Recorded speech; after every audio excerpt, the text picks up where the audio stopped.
په افغانستان کې د اقلیمي بدلون له کبله ناوړه پایلو سره د مبارزې په موخه د هڅو زیاتېدل د چاپیریال ساتنې ملي اداره له نړیوالې ټولنې غواړي د افغانستان واکپال حکومت سره د پدې برخه کې خپلې همکارۍ لا ډېرې کړي. د یادې ادارې مسؤلین وایي افغانستان په کلني ډول شاوخوا 2 میلیارد ډالر د اقلیمي بدلون سره د مبارزې لپاره اړتیا لري. افغانستان با وجودی که در انتشار گازهای گلخانه‌ای در تغییر اقلیم نقش اندک داره ولی عملا از پیامدهای از این فوق العاده آسیب‌پذیر هست.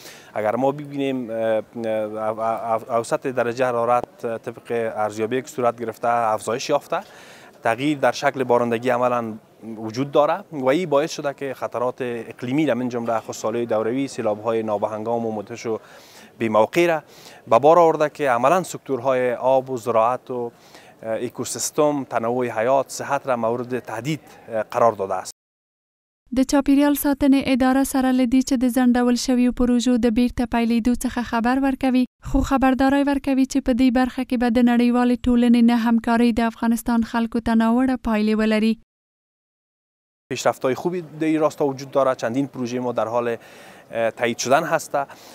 در این راستا همیشه با وجودی که این موضوع را متاسفانه سیاسی ساختن ولی ما هم تلاش‌های خود کردیم. پیشرفت‌های در راستا وجود دارد که امیدوار هستیم ما بتونیم که هم حقوقی محیط زیستی مردم افغانستان که در صندوق‌های وجهی مالی تغییر اقلیم وجود داره ما بتونیم به این بیشتر دسترسی پیدا کنیم، بیشتر بتونیم ما فندا را برای افغانستان جلب و جذب کنیم و پروژه‌های تغییر اقلیم را بتونیم تطبیق کنیم تا اثرات ناگوار تغییر اقلیم را ما بتونیم کاهش بدیم.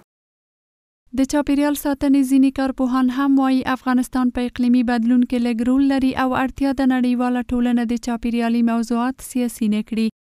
نیاز هست که کمک‌های فنی، کمک‌های مالی و حتی تکنولوژی‌های جدید برای سازگاری در برابر تغییر اقلیم یا سازگاری با تغییر اقلیم به کار گرفته شود و بحث سیاسی شدن اقلیم و مسائل مرتبط به این موضوع میتونه این روند آسیب پذیری افغانستان بالا ببره. افغانستان ششمین کشوری است که از تاثیرات تغییر اقلیم رنج میبره و بسیار متاثر میشه و به این خاطر مسئولیت دنیا و مسئولیت حاکمای افغانستان است که در این راستا کار کنن و به یک تفاهم برسن. که دا په داسې حال کې د چې سرپرست حکومت هم بیا ټینګار کړی چې افغانستان په اقلیمي بدلون کې هیڅ رول نه لري، خو له دې اړخه ډیر زیانمن شوی دی.